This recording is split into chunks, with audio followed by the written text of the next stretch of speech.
Madam AC repair சொல்லி கால் பண்ணீங்களே. ஆமாண்ணா உள்ள வாங்க உள்ளதானே வாங்க. சொந்த வீடா மேடம்? ஆமாண்ணா அந்த ஏசி தானே ரிப்பேர். அண்ணா தண்ணி எடுத்துட்டா ஐஸ் போட்டு ஜிகிர்தா தூதி எடுத்துட்டு வாங்க மேடம். அண்ணா தாங்கண்ணா ஜிகிதா தூது. அண்ணா என்னாச்சு? மேடம் ஏசி போர்டு போயிடுச்சு, மாதத்துக்கு 5000 ரூபாய் ஆகும். நீங்க சொன்னீங்கன்னா மாத்திடலாம். 5000 ஆகுமா?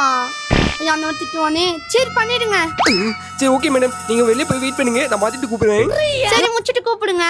என்ன வர பிளடி பே சேனல் யூடியூப் சேனல்ல சூப்பரா வீடியோ போடுறாங்க. அந்த பெரிய யூடியூபர் இவங்க தானோ, லைக் பண்ணிக்கோங்க. அண்ணா முடிஞ்சிச்சானே? மேடம் ஏசியை பக்காவா ரெடி பண்ணிட்டேன், ஒரு வாட்டி போய் செக் பண்ணிக்கோங்க. ரொம்ப தேங்க்ஸ்ண்ணா. நான் இவ்வளோ கூலிங்கா இருக்கு. யார் ஏசியை போட்டுது? சத்யா வினாஃபர் என்றென்றும் சூப்பர். ஏ சாலினி. சொல்லுண்ணே. ஏய் கரண்ட் பில் அதிகமாக வந்து ஏசி ஆஃப் பண்ணிட்டு போனா ஏசி போட்டு உட்காந்துக்கிறேன். ஆஃப் பண்ணிட்டு போனியா? இப்பதான் போர்டு போட்டு சொல்லிட்டு 5000 குத்து பர்சன்ட் காசு எடுத்து குத்தேன். அது 5000மா? ஐயா மேடம் சுவிட்ச் போடல, மேடம் மண்ணில மிளகா அரைச்சிட வேண்டியதான்.